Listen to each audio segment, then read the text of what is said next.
अस्सलामुअलैकुम, मैं हूं अफसा कोमल। सियासी जमातों के पुरजोर मुतालबे के बाद बिलाखिर इलेक्शन कमीशन ने आम इंतखाबात के इनेकाद का वक्त दे दिया है।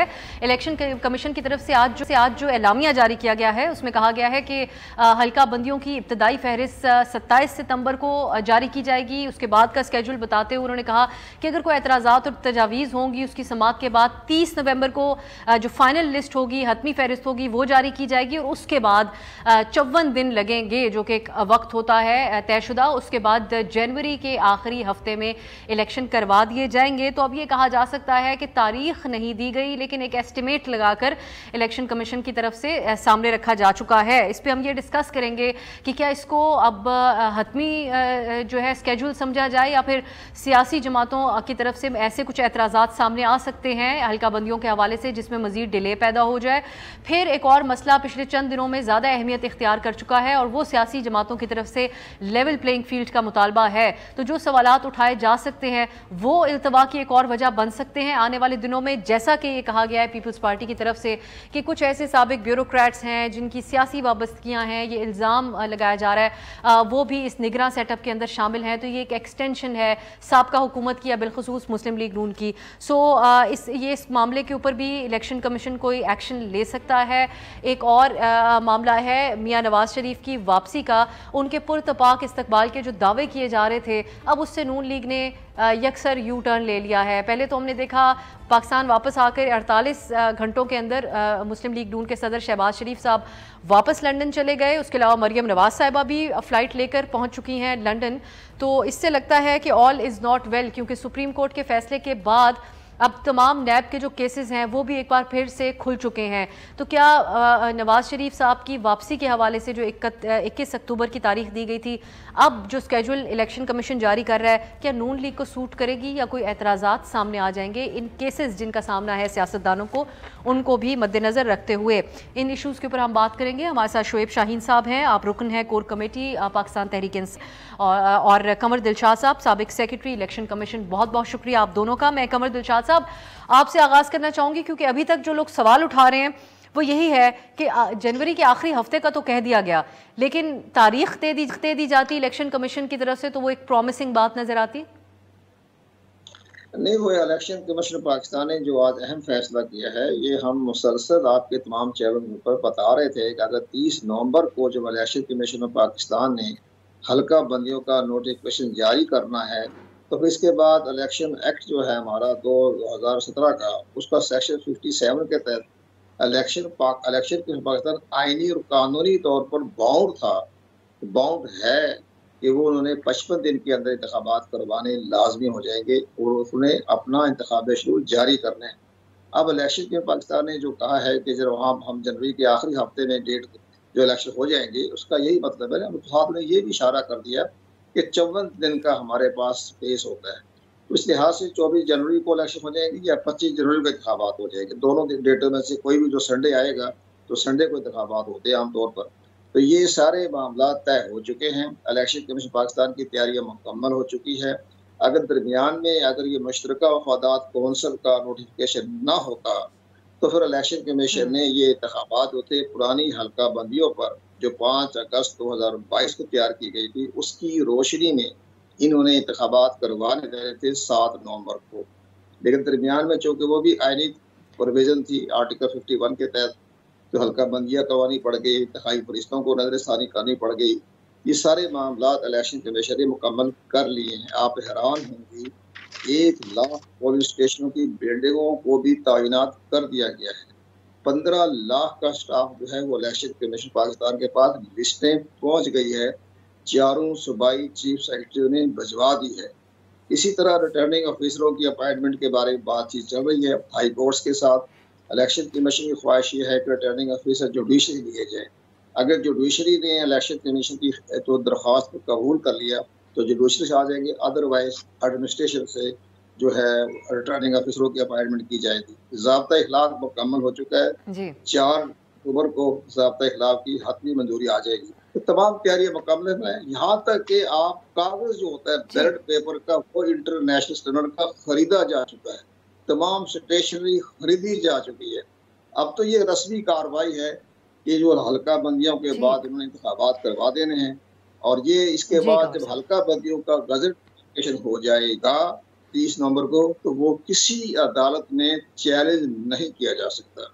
ये भी एक्ट में ये लिखा हुआ है। आगे अगर जाके मैं दोबारा शोएब साहब, ठीक है, मैं शोएब साहब की तरफ जाती हूँ। शोएब साहब, ये जो अब बात गुफ्तगू कंवर साहब कर रहे हैं और बता रहे हैं कि किस हद तक मुतहरिक इलेक्शन कमीशन रहा है, इस हवाले से ये आज की खबर सामने आने के बाद आपके वो खदशात ख़त्म होते हैं या दीगर सियासी जमातों के भी थे कि लगता ऐसा है कि फरवरी तक नहीं होंगे या उसके बाद होंगे, कितने महीने मजीद डिले हो सकते हैं इलेक्शन? अब ये बात हतमी तौर पर इलेक्शन कमीशन के सामने से रखी जा रही है कि लास्ट वीक ऑफ जनवरी। देखिए, पहली बात तो यह है कि अभी भी उन्होंने लास्ट वीक ऑफ जनवरी या जनवरी की बात की है, कोई डेट तो दी नहीं है। ये डेट दे देते तो ज़्यादा बेहतर होता, लेकिन हम तो इसको नहीं मानते। हमने तो already supreme court of Pakistan में चैलेंज कर रखा है कि CCI की कॉन्स्टिट्यूशन अनकॉन्स्टिट्यूशनल थी, उसकी जो कंपोजिशन थी वो इलीगल एंड अनलॉफुल थी, उसका जो रिजल्ट है जो नोटिफाई किया है वो भी इलीगल थी, क्योंकि इसमें 2 वज़राए आला गैर मुंतखब बैठे हुए थे जो कि ये फैसला नहीं कर सकते थे। जहाँ तक इलेक्शन कमीशन का ताल्लुक़ है, इलेक्शन कमीशन ने, आपने देखा कि प्रेसिडेंट ऑफ पाकिस्तान की कंसल्टेशन से 1 मार्च 2023 के फैसले की रोशनी में खुद तारीख दी थी 30 अप्रैल की, जो प्रेसिडेंट ने एक्सेप्ट कर ली थी, और 30 अप्रैल की तारीख को आज खुद चेंज करके 8 अक्टूबर कर दी, और 6 महीने इस बात पे डटे रहे कि जनाब 8 अक्टूबर ही डेट होगी, जो कि इसका मतलब एक फ्रॉड था, 8 अक्टूबर को नहीं होनी थी, ये सारा झूठ था। और फिर सुप्रीम कोर्ट ने फैसला दिया 4-4 के मुताबिक कि भाई आप 14 मई को इलेक्शन करा दें, उसको इलेक्शन कराने के लिए तैयार नहीं हुए, और जिस पे सुप्रीम कोर्ट ने इनके बारे में ऑब्जर्वेशन भी दी, बल्कि कहा कि इन्होंने जमहूरियत को डिरेल किया है और कॉन्स्टिट्यूशन को ब्रीच किया है, और इतनी सख्त ऑब्जर्वेशन दी है उनके खिलाफ। बहरहाल ये अलग बात है कि अभी तक कार्रवाई उनके खिलाफ नहीं हुई, लेकिन अगर आप आगे देखें तो फिर प्रेसिडेंट ऑफ पाकिस्तान ने एक बीच में 6 नवंबर की तारीख भी दी थी, वो भी हवा में तहलील हो गई, और अब जो जनवरी की तारीख आ रही है, अब अल्लाह करे कि ये जनवरी की तारीख जिस पे ये कह रहे हैं वो भी कायम रहे। लेकिन इस दौरान अगर पटिशन्स लग गई और सुप्रीम कोर्ट ने फैसला कर दिया जो आर्टिकल 224 अनक्वालिफाइड और अनकंडीशनली इम्पोज करता है कि हर हाल में इलेक्शन 90 डेज में होने चाहिए, मेरा ख्याल है कि वो अगर लग गया, लेकिन ये जो शोएब साहब, जो कंवर साहब अभी कह रहे थे कि अगर ये प्रोसेस शुरू हो जाए फिर मामला सुप्रीम कोर्ट के सामने भी नहीं जा सकता। नहीं, ये बात दुरुस्त नहीं है कि प्रोसेस शुरू होना ही गलत है। प्रोसेस की कोई उसकी क्रेडिबिलिटी ही नहीं है। उसी को तो हमने चैलेंज किया है कि CCI के फैसले की ही कोई लीगलिटी नहीं है, कोई वैल्यू नहीं है। तो अब सुप्रीम कोर्ट ज़ाहिर है इस पर फैसला करेगी, लेकिन ये कहना कि इलेक्शन कमीशन बड़ा अच्छा काम कर रहा है, कंवर दिलशाद साहब हमारे दोस्त हैं, भाई हैं, इन्होंने एक दफ़ा पिछले कुछ दिन पहले तो कहा था कि अगले साल मई में इलेक्शन होंगे। बहरहाल इनका भी अपना एक गेस्ट था। तो मैं ये समझता हूँ कि अगर इस तरह की बेयकीनी की कैफियत को हम कंटिन्यू रखेंगे, जो कि आपने देखा एशियन डेवलपमेंट बैंक ने भी कल रिपोर्ट यही दी है कि जनाब आप इलेक्शंस कराएंगे तो ही आपकी ग्रोथ आगे बढ़ सकेगी और पाकिस्तान के माशी हालात बेहतरी की तरफ जा सकते हैं। देखें, इस बेयकीनी की कैफियत को आप ज़्यादा अरसे के लिए नहीं लंबा कर सकते। जो शहबाज शरीफ का तजर्बा कराया गया 16 महीने का, उसका रिज़ल्ट आप देख चुके हैं। महंगाई आपकी डबल हो चुकी है, कारखाने बंद हो गए हैं, 16 रुपये वाला बिजली का यूनिट आज आपको 60 रुपये पे नहीं मिल रहा, और डीजल और पेट्रोल की कीमतें आपके सामने हैं। डॉलर 300 को 350 से वापस आ गए, 300 पे पहुंच गया। इन हालात में कोई मुल्क की माशी तरक्की का आप कैसे तस्वर कर सकते हैं? और लोग भूखों मर रहे हैं। इधर जो है लोगों के हुकूक के तहफ़्फ़ुज़ की ये आलम है कि सदाकत अब्बासी को उठाया गायब कर दिया, और उस्मान डार को उधर से उठाया गायब कर दिया, शेख रशीद को उठाया गायब कर दिया। अदालतों में लाना, अदालतों के मामलात, चीज़ें, सारी चीज़ें ये जो हैं, ये कभी किसी जबर और खौफ की फ़िज़ा में ये इलेक्शंस हो सकते हैं? क्या इलेक्शन कमीशन की आंखें बंद हैं? क्या वो खबरें नहीं पढ़ते? क्या उनके नॉलेज में ये नहीं है जो कुछ हो रहा है? अगर इलेक्शन का माहौल इन हालात में कराना है, या ये इलेक्शन कमीशन का जिम्मेदारी नहीं है कि वो पोस्टिंग, ट्रांसफ़र और जो PMLN के लोग मुजरा लगाए जा रहे हैं। मैं इस तरफ आती हूँ, मैं शोएब साहब इस तरफ आती हूँ। अब ये इन केसेस के हवाले से इलेक्शन कमीशन का क्या रोल हो सकता है, क्योंकि वो तो अब ये वैसे ही सवालिया निशान है। नैब के केसेस भी खुल गए, इन चीजों का इलेक्शन कमीशन के साथ कैसे आगे जाके इसको जो लोग इस हरकतों में मुलव्वस हैं, उनकी पोस्टिंग ट्रांसफर इलेक्शन कमीशन के बगैर हो नहीं सकती है।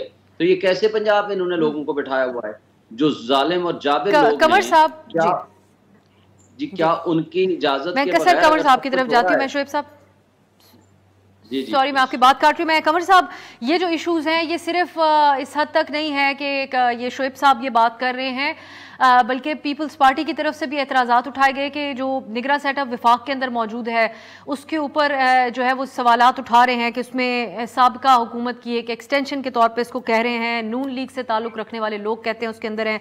सो ये आप समझते हैं कि इस किस्म के इशूज़ संजीदा शक्ल इख्तियार कर सकते हैं, क्योंकि इलेक्शन कमीशन की तरफ से खैबर पख्तूनख्वा की निगरां कैबिनेट के ऊपर भी सवालात उठाए गए थे और बाद में हमने देखा उन सबको तब्दील किया गया।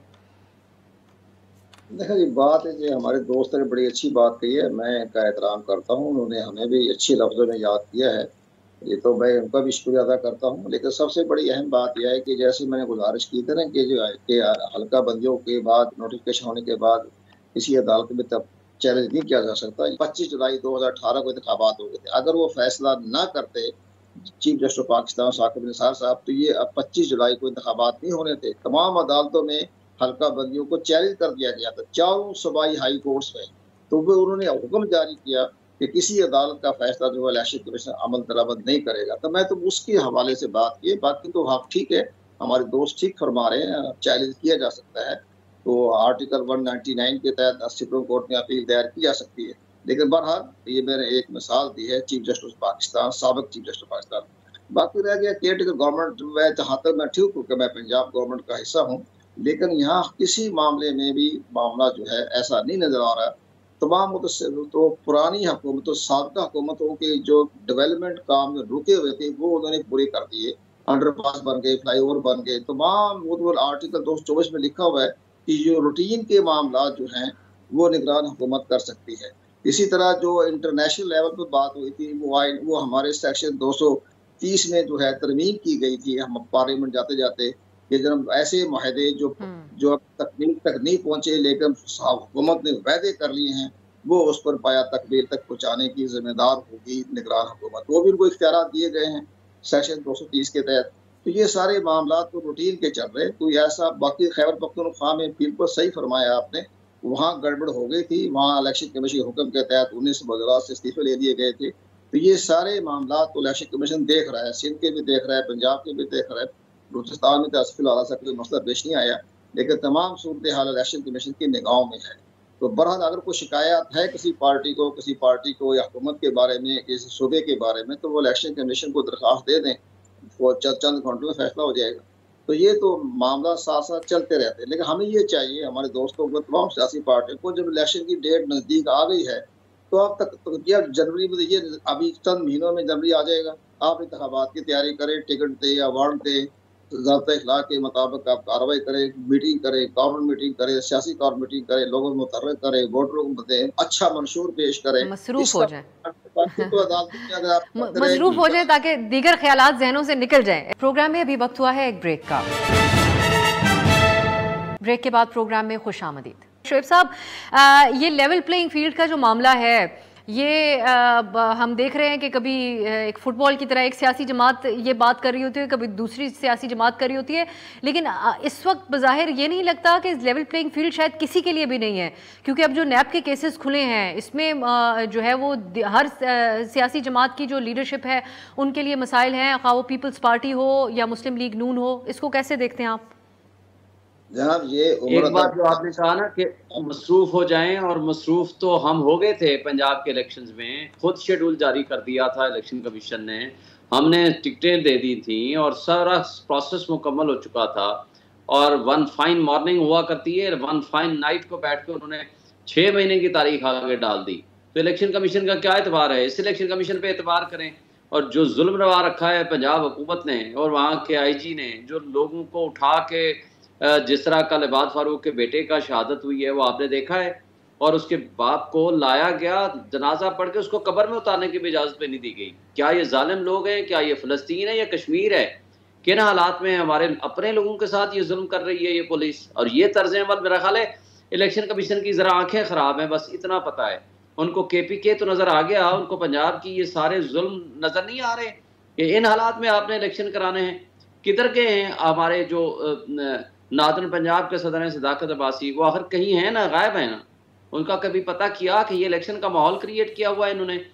तो तो ये तो सारा फ्रॉड और ड्रामा लगा हुआ है बस। और क्या हम कह सकते हैं सिवाय इस बात के कि हम सिर्फ ये तवक्को रख सकते हैं कि इन हालात में ये इलेक्शन की क्रेडिबिलिटी ख़राब हो गई है, उसको कौन मानेगा।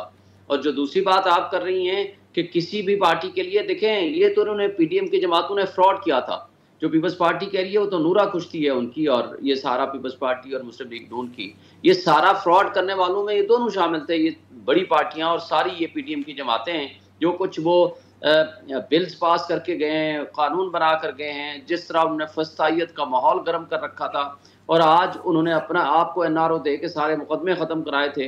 भाई जिसने करप्शन की है कानून के मुताबिक उसके केसेस खुलने चाहिए, एविडेंस आनी चाहिए। ये थोड़ा है कि आप कानून तब्दील कर दो और उठा करके अब हमारे खिलाफ 180 से ज़्यादा मुकदमात बनाए पुलिस ने, हम कल आए पीपीसी को ही ख़त्म कर दें, ये कैसे मुमकिन है। तो ये कहना कि वो तो एनआरओ मांगते हैं, वो इस्टेब्लिशमेंट से सिर्फ ये कहते हैं हमारे मुकदमे ख़त्म कराओ। ओपन एंड शट केस था FIA वाला शहबाज शरीफ के खिलाफ, इनके अकाउंट्स में पैसे आए हुए थे। कभी मकसूद चपरासी को मार दिया, कभी डॉक्टर रिजवान को तफ्तीशी को मार दिया, कभी तफ्तीशी बदल दिए, कभी इन्वेस्टिगेटर बदल दिए, कभी प्रोसिक्यूटर बदल दिए। तो इल्जाम वाली बात है शोएब साहब। मैं कंवर साहब की तरफ, कंवर साहब अगर ये गिरफ्तारियां जिनका जिक्र शोएब साहब भी कर रहे हैं, हम देख रहे हैं कि सदाकत अब्बासी साहब हों या कुछ दीगर शख्सियात हों जिनको गिरफ्तार कर लिया जाता है, अदालतों में पेश नहीं किया जाता, कुछ उनके बारे में इल्म नहीं होता कि किस मुकदमे में उनको गिरफ्तार किया गया। ये एक सिलसिला PTI के साथ चल रहा है जो इस मुल्क की एक बड़ी सियासी जमात है। दूसरी तरफ ये नैब के केसेस वाला मामला भी खुल गया। तो कि तमाम सियासी जमातें इलेक्शन कैंपेन करने या इलेक्शन लड़ने की पोजीशन में भी होंगी, ये भी तो एक बड़ा सवालिया निशान है। ये तो जनाब पाकिस्तान के साबिक चीफ जस्टिस अमृता बंदियार साहब जो हैं अपनी सबकदोशी से एकदम पहले जब उन्हें ये अहम फैसला दे दिया 3 रुकनी बेंच ने। अब इसके बारे में जो अब नए जो है चीफ जस्टिस है ऑनरेबल जस्टिस काजी फाइजा साहब जो है उन्होंने 3 अक्टूबर डेट रखी हुई है। तो मुमकिन है ये सारे जो मसाइल जो पुराने चीफ जस्टिस कर गए हैं उसका कोई रास्ता निकालें या कोई फैसला दें या इसको सस्पेंड करें या इस तरह भी जो वो तो फैसला अब नए चीफ जस्टिस पाकिस्तान में करना पड़ेगा। लेकिन गैर सरकारी तौर पर हम ये कह सकते हैं कि जब तक किसी के खिलाफ सज़ा ना हो जाए, सज़ा जब तक ना हो जाए तो वो इलेक्शन में तो हिस्सा ले सकता है। जब तक सज़ा हो जाएगी तो फिर इलेक्शन में हिस्सा नहीं ले सकता। लेकिन साथ साथ मुकदमे भी चलते रहते हैं। आप देख रहे हैं ये अपना आगा सराज दुरानी साहब जो है वो स्पीकर सूबाई असम्बली भी लगे रहे और वो जेल भी जाते रहे, आते रहे भी जाते रहे, क्योंकि सजा नहीं हुई थी तो बाकायदा वो स्पीकर भी रहे। तो ये तो हमारे यहाँ एक कानून में गुंजाइश है कि जब तक सजा नहीं होती तो इलेक्शन में हिस्सा ले सकता है। लेकिन गिरफ्तारियों वाली जो बात है कंवर साहब, PTI के रहनुमाओं की गिरफ्तारियों में तो नहीं हो सकता कि जेल से आए और कैंपेन भी चलाएं और वापस चले जाएं। गिरफ्तारी तो हो, किसी अदालत में पेश करें, गायब कर दिया जाता है और वेयर बाउंस भी पता ना हो कि जी बिल्कुल मैं फिर उठा लिया जाता है, कभी 3 MPO में, कभी। कंवर साहब इस सूरत हाल में क्या हो? मैं खुद पंजाब गवर्नमेंट का हिस्सा हूँ। मैंने जो बात की है वो सिर्फ इलेक्शन के हवाले से बता दिया। इलेक्शन 24 जनवरी को हो जाएंगे और लेकिन बहरहाल इससे सबसे बड़ी अहम बात है बाकी मुकदमे चल रहे हैं, नैब में केस जा रहे हैं, ये सारे मामला जो है इसके तो वफाकी हुकूमत के तर्जुमान इसका जवाब दे सकेंगे। लेकिन बहरहाल हम तो ये कह सकेंगे कि इलेक्शन कमीशन पाकिस्तान में जब ये इंतखाबी शेड्यूल जारी हो जाएगा तो मुकम्मल तौर पर वो तहफ़्फ़ुज़ देगा जो इलेक्शन में सूबाई असम्बली में या कौमी असम्बली में जो इलेक्शन लड़ेंगे उम्मीदवार उनको इलेक्शन कमीशन ने तहफ़्फ़ुज़ देना है। उनको बाकायदा अपना रिटर्निंग ऑफिसर तक आने में कोई दिक्कत पेश नहीं आएगी। हर तरह से उनको फैसिलिटेट किया जाएगा जब तक उनको सजा नहीं हो जाए। ये तो हमारे माजी में हमने करते रहे। ये तो अपना एतजाज़ हसन जेल में थे तो हमने जेल से बुला के उनके कागजात ले लिए थे जिसमें एतजाज़ हसन साहब ने हमारा शुक्र तो अदा नहीं किया, लेकिन बहरहाल हमने ऑर्डर जारी कर दिए थे कि जनाब आप आए या कागज जमा करवाएं। तो ये तो सारे मामला तो इलेक्शन कमीशन पाकिस्तान ने करने ही करने हैं। लेकिन फिलहाल अभी इंतखाबात का दौर है। मैं आखिर में शोएब साहब ये तो अब कंवर साहब इस बात का और उम्मीद का हम कह सकते हैं कि इजहार कर रहे हैं कि जिन्होंने लड़ना है इलेक्शन उनको इलेक्शन कमीशन तहफ़्फ़ुज़ देगा। आखिर में प्लीज़ शोएब साहब आप इस पे बात कीजिएगा, जो मियाँ साहब की वापसी के हवाले से बदलता हुआ बयानिया है, इसको आप किस लाइट में देखते हैं और आपकी जमात का क्या मौक़िफ़ है उनकी वापसी के हवाले से? अब वेलकम करने के ऊपर भी अब कहा जा रहा है कि मीनार पाकिस्तान में जलसा होगा और ये नैब का जो केसेस खुले हैं इस लाइट में भी इसको देखा जा रहा है। पहली बात तो यह है कि उसने आना नहीं है, उसने शोशा छोड़ा है, टेस्टर लगाया है। कि चेक करता हूँ उसका क्या इम्पैक्ट आता है। मेरी नज़र में उन्होंने नहीं आना। हाँ, जब तक आ ना जाए मैं उस वक्त तक बिलीव नहीं करूँगा। ये इस 1 साल का 12वीं मरतबा उसने डेट दी है वहाँ आने की, और उससे पिछले 5 साल जो कुछ किया है उसका तो कोई वो है ही नहीं। बात यह है कि ये अपने आप को आका समझते हैं और पाकिस्तानी लोगों को ग़ुलाम और रियाया समझते हैं। क्या इनके बच्चे बाहर, कारोबार बाहर, पैसा बाहर, डॉलर बाहर, प्रॉपर्टीज़ बाहर, सारा करप्शन का पैसा यहाँ से लूटें और बाहर ले जाएं और वहाँ जाकर ऐशा करें। सिर्फ इनको चाहिए यहाँ आएँ और सिर्फ इक़्तिदार के लिए आएँ। क्या ये लोग अवाम अब एक्सेप्ट कर लेंगे इस बदतरीन महंगाई के ज़माने में जो शहबाज शरीफ करके गया है और जो नया बयानिया दिया है? इनसे पूछा जाए कि भाई 2017 में जनरल बाजवा और फैज़ ने जुर्म किया और बाजवा साहब को एक्सटेंशन आपने 2019 में क्यों दी? वो ख्वाजा आसिफ की आप स्टेटमेंट उठा के देख लें कि जी नवाज शरीफ का हुक्म था, मजबूरी में हमने सब ने वोट दिए। सारी लीडरशिप का इज्तिमाई फैसला था शहबाज शरीफ और नवाज शरीफ का। फिर उनसे पूछा जाए कि आपने फिर ये 16 महीने का जो इक़्तिदार आपके पास रहा, वो जो शहबाज शरीफ जो अपने आप को एस्टेब्लिशमेंट की आँख का तारा कहते थे, वो कहते थे एक फ्लाई ओवर भी मैं इनकी इजाज़त और इनकी मर्ज़ी और इनकी मेहरबानी के बगैर मैं नहीं बना सकता। तो और मुझे फ़ख्र है कि मैं उनकी आँख का तारा हूँ और मैं एस्टेब्लिशमेंट का बंदा हूँ। मेरे बारे में ये कहा जाता है। ये थोड़ा सा मिस कोट किया गया था वैसे शोएब साहब, मेरे पास वक्त खत्म हो रहा है, लेकिन ये थोड़ा सा जिस मीटिंग में उन्होंने बात की थी वहाँ पर मुझे मौजूद होने का इत्तेफाक था, तो उन्होंने थोड़ा एक तंज़ी अंदाज में ये आंखों का तारा वाली बात की थी। लेकिन चलें, इतनी इंटरेस्टिंग स्टेटमेंट है कि हम सब ने इसको हेडलाइन बनाया। बहुत शुक्रिया शोएब शाहीन साहब, कंवर दिलशाद साहब। नाज़रीन, ये गुफ्तगू आपने मुलाहिज़ा कि एक ब्रेक की तरफ जाते हैं, वापस आएंगे तो हम बात करेंगे बैनुल-अक़वामी सतह के ऊपर कुछ मामलात हैं। एक तो हमारे प्राइम मिनिस्टर, निगरान प्राइम मिनिस्टर यूनाइटेड नेशंस के इजलास में शिरकत के लिए गए हुए हैं। दूसरी तरफ भारत और कनाडा के ताल्लुकात में कशीदगी जिस तरीके से सामने आ रही है, और इलेक्शन से मुतालिक मामला ये है कि जो कुछ अमेरिका और बरतानिया के सिफारतकारों ने इलेक्शन कमीशन से मुलाकात की, उस हवाले से भी बहुत बहस हो रही है। इन चीज़ों पर बात करेंगे।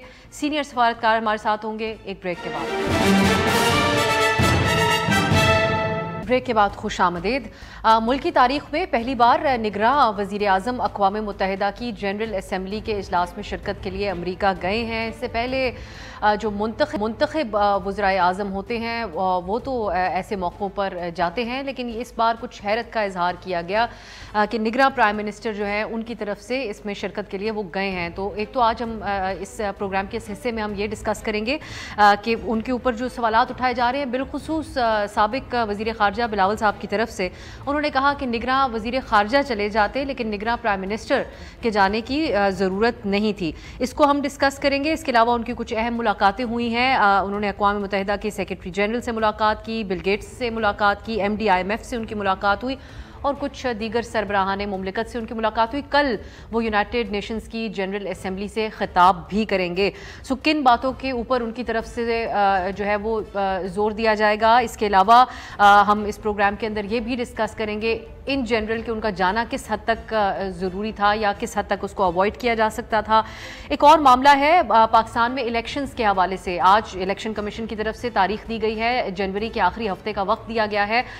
लेकिन इस हवाले से एक और जो हम सरगर्मी देख रहे थे वो ये थी कि चीफ इलेक्शन कमिश्नर से भी जो है वो सिफारतकार मुलाकात कर रहे थे, जिनमें बरतानवी हाई कमिश्नर जो रिसेंटली पाकिस्तान आई हैं उनकी मुलाकात के ऊपर बहुत बहस हो रही है। उससे पहले अमरीकी सफ़ीर की तरफ से भी मुलाकात की गई थी।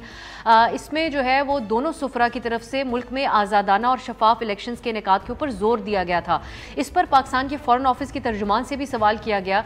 उन्होंने जहाँ तक इस हवाले से इनके जो पैगामात हैं फ्री एंड फेयर इलेक्शन के, उस पर इनका खैर मकदम किया, लेकिन साथ ही इन सिफारतकारों को मशवरा दिया है जो इस्लामाबाद में बैनुनी ममालिक से सिफारतकार मौजूद हैं कि अगर वो इस बात के ऊपर ज़रूर गौर करें कि अवामी सतह के ऊपर जो पाकिस्तान में पब्लिक के हवाले से इन मुलाकातों को किस नज़र से देखा जा रहा है, किस किस्म का परसेप्शन जो है वो जा रहा है। इस पर भी हम डिस्कस करने की कोशिश करेंगे कि अब जो इलेक्शन कमीशन की तरफ से ऐलान आया है, क्या कहा जा सकता है कि इस बैनुल अक़वामी दबाव का भी नतीजा इसके अंदर है, क्योंकि मुल्क के अंदर सियासी जमातों की तरफ से तो इस हवाले से बात की ही जा रही थी, और फिर ये जो पैगाम फॉरेन ऑफिस की तरफ से दिया गया इसको कैसे देखा जा रहा है। एक और बैनुल अक़वामी इशू है वो है कनाडा के अंदर सिख शहरी के कत्ल के बाद जो है वो भारत और कनाडा की सिफारती ताल्लुकात में इंतहाई कशीदगी आ चुकी है। अब उसमें एडिशनली ये हुआ कि अमरीका, बरतानिया बरतानिया और ऑस्ट्रेलिया जैसे ममालिक भी, जो कनाडा ने पॉइंट ऑफ व्यू अपनाया भारत के हवाले से, उसको तशवीश की नज़र से देख रहे हैं। सो क्या नताइज बैनुल अक़वामी सतह पर भारत के लिए इसके निकल सकते हैं, इस पर भी हम डिस्कशन करेंगे। और जिन मेहमानों को हमने दावत दी है, दोनों किसी तारुफ ताज नहीं है, पाकिस्तान के दोनों सीनियर सिफारतकार हैं। डॉक्टर मलिया लोधी साहिबा हमारे साथ हैं, साबिक मुस्तकिल मंदूब हैं बराए अक़वाम मुत्तहिदा, और एजाज़ अहमद चौधरी साहब हैं, आप साबिक फॉरेन सेक्रेटरी और साबिक पाकिस्तान के सफ़ीर बराए अमरीका। बहुत बहुत शुक्रिया आप दोनों का। मैं डॉक्टर साहिबा आपसे मैं आगाज़ इस हवाले से करना चाहूँगी, जो प्राइम मिनिस्टर हमारे केयर टेकर प्राइम मिनिस्टर हैं, वो यूनाइटेड नेशंस के इजलास में शिरकत कर रहे हैं। ये गैर मामूली इस एतबार से ज़रूर है क्योंकि निगरां वज़राए आज़म को हमने देखा नहीं इस किस्म के उसमें इजलास में शिरकत करते हुए, लेकिन हालात भी पाकिस्तान के अंदर गैर मामूली हैं क्योंकि इससे पहले ये डिबेट भी कभी नहीं हुई कि केयर टेकर हुकूमत कब तक रहेगी। सो आप कैसे देखती हैं उनके विज़िट को, उनको जाना चाहिए था या नहीं? मेरा ख्याल है अब तो वो उस दौरे पे हैं तो मुनासिब नहीं होगा उस पर तनकीद करना, लेकिन ये ज़रूर है कि इस तरह के जो इवेंट्स होते हैं उसमें लाजमी होता है कि पाकिस्तान का जो मौक़िफ़ है वो पेश किया जाए। देखें, UN जनरल असम्बली का जो सालाना इजलास होता है उसमें जो भी पाकिस्तान की नुमाइंदगी करता है या करती है, वो पाकिस्तान की जो खारजा पॉलिसी है ब्रॉडली स्पीकिंग, ग्लोबल इश्यूज़ पे, रीजनल इश्यूज़ पे, उस पे एक बहुत ही सब्सटेंटिव स्टेटमेंट होता है। और मैं समझती हूँ कि दुनिया सुनती भी है उसको नोट करती है और फिर उसके इम्प्लिकेशंस भी देखती है। तो ये तो ज़रूरी होता है कि कोई ना कोई तो नुमाइंदगी करे पाकिस्तान की वहाँ, ताकि पाकिस्तान की आवाज़ एक ऐसे ग्लोबल फोरम में जिसका कि कोई मैच ही नहीं है दुनिया में, कोई ऐसी जगह नहीं है, कोई प्लेटफॉर्म ऐसा नहीं है जहाँ 193 कंट्रीज़ जो हैं उनके नुमाइंदे मौजूद हों और जहाँ मुख्तसर अरसे में बहुत सारी बाहमी मुलाकातें भी ऑर्गेनाइज हो सकती हैं। तो ये मेरा ख्याल है ज़रूरी होता है कि पाकिस्तान की आवाज़ वहाँ हो। एजाज साहब, आपके ख्याल में जहाँ पर निगरान प्राइम मिनिस्टर की MD IMF से भी मुलाकात हो रही है साइड लाइन्स के ऊपर, इसके अलावा क्लाइमेट चेंज जो है कि एक बड़ा एक संजीदा मसला पाकिस्तान के लिए बन चुका है और उसको बैनुल अक़वामी सतह पर भी साबका दौर में भी बिलखुसूस बहुत ज़्यादा उठाया गया था, और जो यूनाइटेड नेशंस के अक़वाम मुत्तहिदा के जो जनरल सेक्रेटरी हैं उनकी तरफ से एक ख़ास इसके ऊपर जोर दिया गया था, दुनिया भर के सामने वो लेकर गए थे इस मसले को। ये अवॉइडेबल था निगरान प्राइम मिनिस्टर का जाना, या आप समझते हैं कि जिस हवाले से देखा जाता है केयर टेकर हुकूमत को, वो सिर्फ और सिर्फ इलेक्शन के इनेकाद होता है और डे टू डे बेसिस के मामलात को चलाना होता है? जी, मैं तो यही समझता हूँ, जिस तरह डॉक्टर लोधी ने कहा कि उनको पाकिस्तान का मौक़िफ़ उस मौके पर पेश ना करना ज्यादा नुकसान का बायस होता है। हमारा मौक़िफ़ जाना चाहिए, और अगर निगरान वज़ीर आज़म गए हैं, उनको वो जहाँ बाकी सारे अमूरे ममलकत काम निभा रहे हैं तो ये भी ठीक है, इसमें कोई ऐसी हर्ज नहीं है। मैं इसको एक और ज़ाविये से अलबत्ता ज़रूर देखता हूँ, इससे पहले कि मैं ये IMF और क्लाइमेट चेंज के हवाले से बात करूँ। मेरा अपना ज़ाती ख्याल ये है कि मुल्क इस वक्त इक़्तिसादी एमरजेंसी में है, और जब इकनॉमिक एमरजेंसी हो तो इस वक्त हमें बाहर के दौरे कम से कम कर देने चाहिए, बहुत बेयर मिनिमम। अगर वज़ीर आज़म करेंगे तो फिर उसके बाद सब जाएंगे, पार्लियामेंटेरियंस भी जाएंगे, इतना खर्चा हम अब बर्दाश्त नहीं कर सकते। इस वक्त हम कर्जे के पैसों से हम ये सारे टिकट खरीदेंगे और जाएंगे। तो मैं ये समझता हूँ कि ओवरऑल इस वक्त हमें एक इकोनॉमिक इमरजेंसी के ऊपर करना चाहिए। ये आपने जो बात की कि IMF की क्रिस्टीना जॉर्जीवा से जो मुलाकात की, ये अच्छी खातून है और पहले ये वर्ल्ड बैंक में CEO भी थी और मुस्बत अंदाज से ये काम करती है। तो मेरे ख्याल में वो ज़रूरी था, क्योंकि आजकल आप IMF के प्रोग्राम में शामिल हैं। मैं लफ्ज़ तो पहले चुंगल या जकड़ कहने लगा था, लेकिन फिर मैंने कहा नहीं, वो प्रोग्राम ही कहना मुनासिब है। हमारी कोशिश और ख्वाहिश तो ये होनी चाहिए कि हम उस प्रोग्राम से निकलें और अपने कदमों पर खड़ा होना सीखें, क्योंकि ये जो कर्ज के साथ जो सारा सिलसिला हम कर रहे हैं, ये अब ज़्यादा देर हम इस तरह फिर चल नहीं सकते। क्लाइमेट चेंज अलबत्ता बिल्कुल दुरुस्त है, उसमें हमारी आवाज़ उठनी चाहिए और उठ रही है, लेकिन उस पर भी उम्मीदें हमारी जो नहीं हकीकत पसंदाना होनी चाहिए। बार बार हम क्लाइमेट जस्टिस की बात करते हैं, हम कहते हैं जी डैमेज एंड लॉस का भी आप करें, लेकिन आपने देखा कि पेरिस अकॉर्ड दिसंबर 2015 से हुआ और उसमें कहा कि $100 बिलियन एनुअली दिया करेंगे। कितना पैसा आया? पैसा नहीं आता है। मैं कहना ये चाहता हूँ कि जो चीज़ आप कर सकते हैं, पाकिस्तान चूंकि सबसे वल्नरेबल मुल्कों में से है, यानी हमने पोल्यूशन तो नहीं की लेकिन हमें नुकसान बहुत पहुंच रहा है, तो हमें अल्टीमेटली इस पे भी अपने पाँव पे खड़ा होना होगा। हमारे पास बहुत एक्सपर्ट्स हैं, बहुत हम काम कर सकते हैं, लेकिन ये जो इजी मनी की हमें आदत पड़ी है कि बाहर से आ जाएगी, वो अब नहीं आएगी, ना हमें आनी चाहिए। मेरे ख्याल में हमें इस सिलसिले में भी अपना मौक़िफ़ ज़रूर दें, डेवलपिंग कंट्रीज़ की आवाज़ भी अपनी ज़रूर मिलाएं, लेकिन जो काम करना है ज़मीनी तौर पर वो हमें अपने मुल्क के अंदर करना होगा। डॉक्टर साहब, ये मैं अब इसके ऊपर ये ज़रूर जो एजाज साहब ने बात की है, अब डोमेस्टिक लेवल के ऊपर इन इक्तिसादी हालात के अंदर आवाम बहुत सारी चीज़ों को ऑप्टिक्स के एतबार से भी जो है वो बहुत संजीदगी से देखते हैं, लेकिन बैनुल अक़वामी सतह पर क्या इस चीज़ से कोई फ़र्क पड़ता है कि जब आप इकनॉमिकली इन हालात में हो तो बैनुल अक़वामी दौरे किए जाएँ? ख़ास तौर पर जो साबका हुकूमत रही उसके 16 माह में वज़ीर ख़ारजा के ऊपर सियासी तौर पर तनकीद यहाँ पर ज़रूर होती रही कि उन्होंने रिकॉर्ड तादाद के अंदर बैनुल अक़वामी दौरे किए हैं। ये मैटर करता है आपकी नज़र में बैनुल अक़वामी दुनिया को भी? देखिए, इसके दो पहलू हैं, मैं समझती हूँ जो कि मैं जवाब देना चाहती हूँ। एक पहलू तो ये है कि फॉरेन पॉलिसी मैंने हमेशा कहा है बिगिंस एट होम। अगर आप अपना घर जो है वो ठीक नहीं करेंगे और आप अपने आप को स्ट्रेंथन नहीं करेंगे डोमेस्टिकली, आप अपनी इकोनॉमी को वायबल नहीं बनाएंगे, तो आपकी जो फॉरेन पॉलिसी है या जो दौरे हैं, जाहिर है वो उस हद तक इफ़ेक्टिव नहीं हो सकते। सो एक इफ़ेक्टिव फॉरेन पॉलिसी, एक इफ़ेक्टिव खारजा पॉलिसी दौरों पे मबनी नहीं होती है, वो मबनी होती है आपकी डोमेस्टिक अंदरून आपकी स्ट्रेंथ कितनी है, और साथ साथ इस पे भी मबनी होती है कि आपकी पॉलिसीज़ क्या हैं।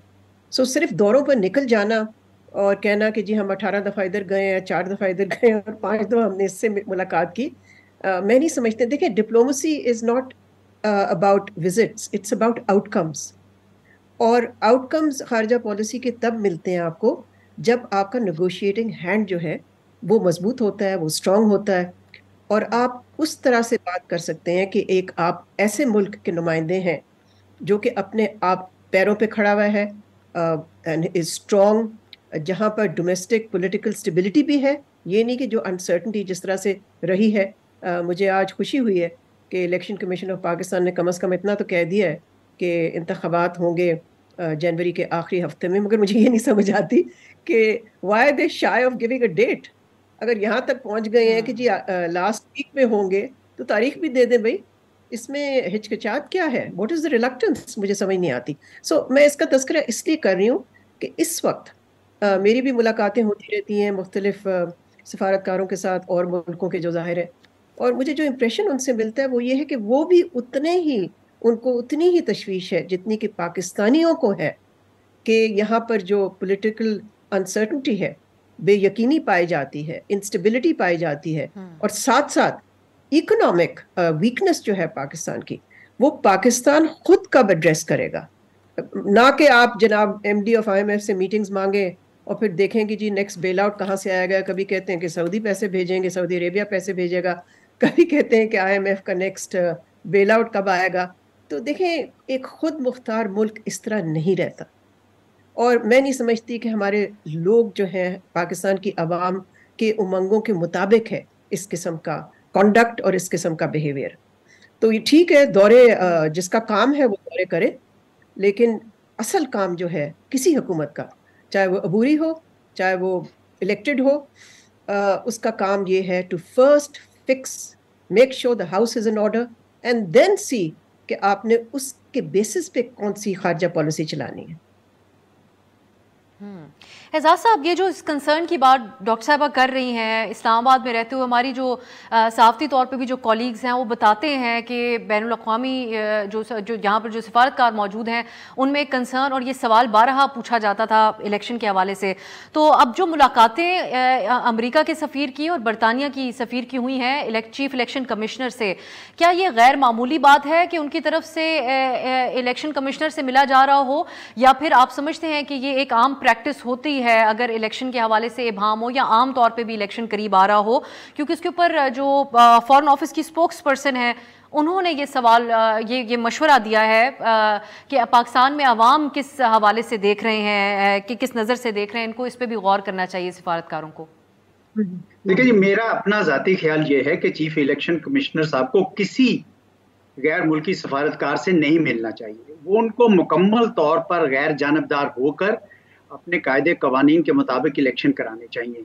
उनकी इस वक्त पोजीशन ऐसी है कि इसमें किसी से भी मिलेंगे तो कई किस्म के ख्यालात जन्म लेंगे। और अगर हमारी स्पोक्स पर्सन ने उनको मशवरा दिया है सफारतकारों को कि वो ना मिलें, तो मेरे ख्याल में वो हमारे ऊपर भी वाजिब बनता है कि हमारे भी कोई जो हैं लोग वो ना मिलें उनसे, क्योंकि ये मुनासिब नहीं है। मैं आपको बताऊं कि बहुत सारे मुल्कों में तो ये बड़ा क्लियर है कि कोई भी सफ़ीर ने किसी अगर से मिलना है तो वो अमूमन दफ्तर खारजा से कंसल्ट करके और फिर वो मुलाकातें करते हैं, खुसूसन अगर कोई हसास इदारे से मुलाकात हो। ये तरीकाकार भी मेरे ख्याल में कोई मुनासिब नहीं है कि हमारे ऐसे लोग जिनकी जानबदारी के लिए मसाइल पैदा हो सकते हों, उनको मेरे ख्याल में ये मुलाकातें नहीं करनी चाहिए। प्रोग्राम में अभी वक्त हुआ है एक ब्रेक का। ब्रेक के बाद खुशामदीद। डॉक्टर साहब, आप इस बात से इत्तेफाक करती हैं ये मुलाकातें होनी चाहिए चीफ इलेक्शन कमिश्नर की, और जिम्मेदारी ये किस तरफ आती है? मेरा भी यही ख्याल है जो एजाज साहब कह रहे हैं कि इस वक्त, ख़ास तौर पे इस वक्त जबकि सबकी नज़रें इलेक्शन कमीशन ऑफ पाकिस्तान पे लगी हैं, तो मैं समझती हूँ उनका फोकस और उनका काम यही होना चाहिए कि वो डीलिमिटेशन टाइम पे करें और इलेक्शंस भी टाइम पे ऑर्गेनाइज करें। तो ज़रूरत इस बात की भी है ना कि अगर सफारतकारों को दिलचस्पी है इन चीज़ों की, तो उसके लिए हमारे मुख्तलिफ और अथॉरिटीज़ भी अवेलेबल हैं। सो सवाल ये पैदा होता है कि क्या वो अथॉरिटीज़ जो हैं वो ठीक तरह से ब्रीफ रख रहे हैं फॉरेन डिप्लोमेट्स को, या वो उनसे मिलने को से कतरा रहे हैं, या उनको खुद नहीं पता है कि इलेक्शन कब होना है या नहीं होना। तो देखें, इस तरह की जब सूरत हाल होती है ना, जब इतनी अनसर्टनिटी हो जाती है कि जो बाहर का सफारतकार उसको पता ही नहीं है कि जी आगे होना क्या है यहाँ पर, तो देन वो लोग फिर जाके सीख करते हैं इस किस्म की मुलाकातें, और उससे फिर जाहिर है उससे सिग्नल्स भी भेजते हैं उस मुल्क को भी और उस मुल्क के अवाम को भी। तो मेरा ख्याल है इस इशू को हमें वाइडर कॉन्टेक्स्ट में भी देखना चाहिए कि वजह क्या है कि हमारी जो अथॉरिटीज़ हैं वो नहीं सेटिस्फाई कर पाती मुख्तलिफ फ़ॉरेन सफारतकारों को इस पे कि जी पाकिस्तान कौन से पाथ पे चल रहा है और उसका डेस्टिनेशन क्या है और इलेक्शंस वो कब कराएगा और किन कंडीशंस में और किन टर्म्स पे कराएगा। देखें, इस वक्त अफसा जो असल इशू है वो ये कम है कि इलेक्शन कब होगा, वो तो होना पड़ेगा। आप कॉन्स्टिट्यूशन को कितनी दफ़ा वायलेट कर सकते हैं? 1 दफ़ा, 2 दफ़ा, 3 दफ़ा, कितनी दफ़ा करेंगे? बार बार नहीं कर सकते। असल इशू ये है कि वो जो इलेक्शन है हमारा, वो किन टर्म्स पे होगा, वो कितना ओपन होगा, कितना फ्री होगा, कितना फेयर होगा।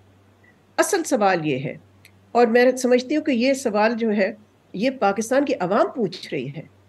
इसमें तो सफारतकारों का कोई रोल नहीं है, अगर वो पूछते हैं तो वो एक एडिशनैलिटी है।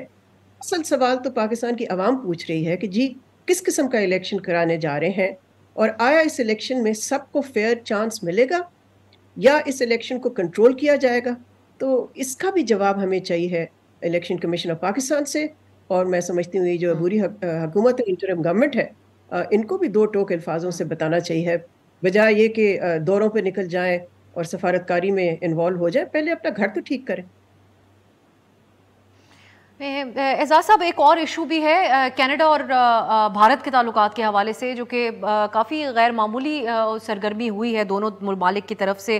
कनाडा की सरजमीन पर एक भारत की एजेंसीज़ के ऊपर इल्ज़ाम है कि उन्होंने एक कनेडियन शहरी जो कि सिख एक्टिविस्ट हैं उनको कत्ल किया, और खुलकर इसका इजहार कनेडियन प्राइम मिनिस्टर ने किया है।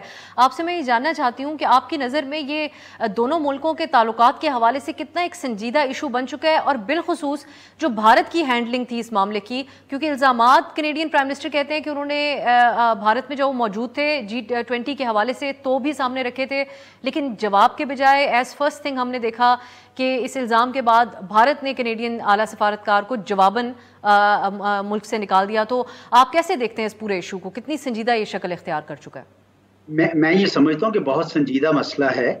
हिंदुस्तान की मौजूदा हुकूमत और खुसूसन उनकी इंटेलिजेंस एजेंसी का ये जो रवैया है कि मुल्क के अंदर तो अफरा तफरी डाली हुई है और गैर हिंदुओं को मुश्किलात का सामना है बड़ा। अब उनकी कोशिश ये है कि बैरून मुल्क में जाके अपने जो लंबे हाथ हैं वो दिखाएं। पाकिस्तान तो बड़े अरसे से ये कह रहा था, दुनिया यकीन नहीं कर रही थी।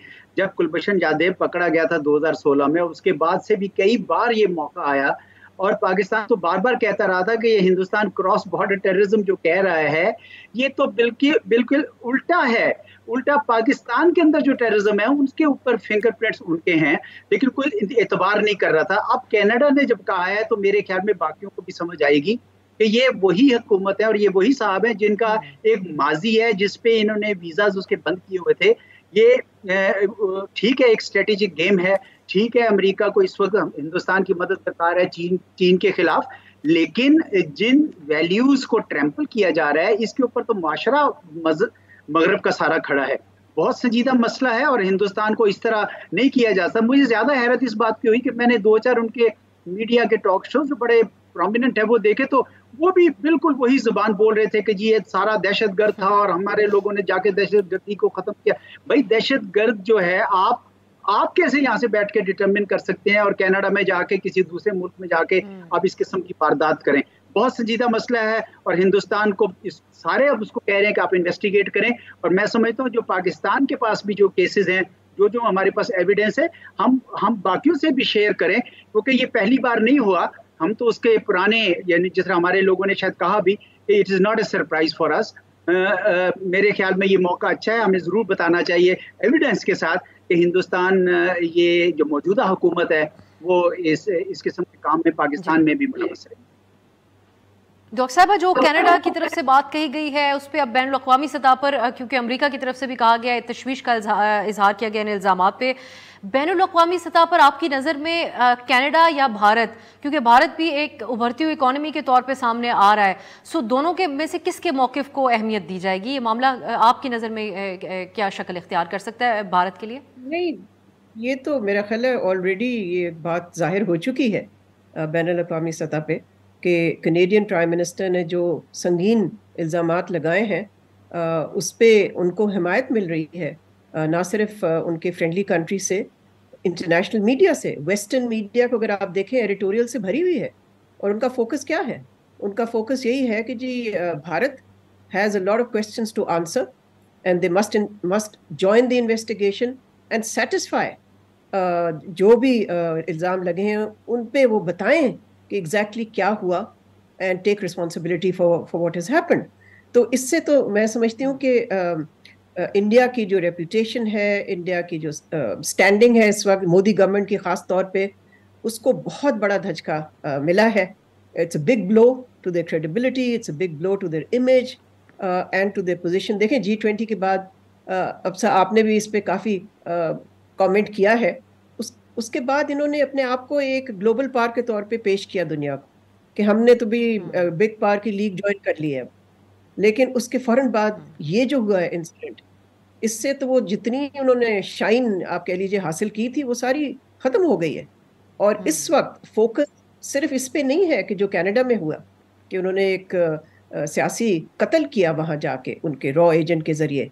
अब फोकस कम से कम इंटरनेशनल मीडिया से इस पे भी आ रहा है कि जी इंडिया के अंदर जो मोदी गवर्नमेंट की पॉलिसीज़ हैं मुसलमानों के ख़िलाफ़, ईसाइयों के ख़िलाफ़, माइनॉरिटीज़ के ख़िलाफ़ और जमहूरियत की जो रिग्रेशन हुई है हिंदुस्तान में, वो सारा फोकस आ रहा है। So it is a PR disaster for India, but it is also a huge डेट इन देयर इंटरनेशनल स्टैंडिंग। बहुत बहुत शुक्रिया डॉक्टर मलिहा लोधी साहिबा, एजाज़ अहमद चौई साहब, आप दोनों के कीमती वक्त के लिए। जैसे डॉक्टर साहिबा बात कर रही थी, हमने देखा है कि G20 के बाद जो तमाम तवज्जो का रुख था आज बैनुल अक़वामी हेडलाइंस के अंदर कनाडा में जो सिख शहरी हैं और कनेडियन सिख शहरी हैं उनके कत्ल के हवाले से भारत को अब उस लाइट में देखा जा रहा है। लिहाजा डॉक्टर साहबा कहती हैं कि जो G20 से गेन किया था उसको लूज़ किया है इस वाक़े के बाद, और इसके इजहार जो कनेडियन प्राइम मिनिस्टर की तरफ से किया गया उसके बाद भारत ने। आज का प्रोग्राम आपने मुलाहिज़ा किया। इजाज़त दीजिए, खुदा हाफ़िज़।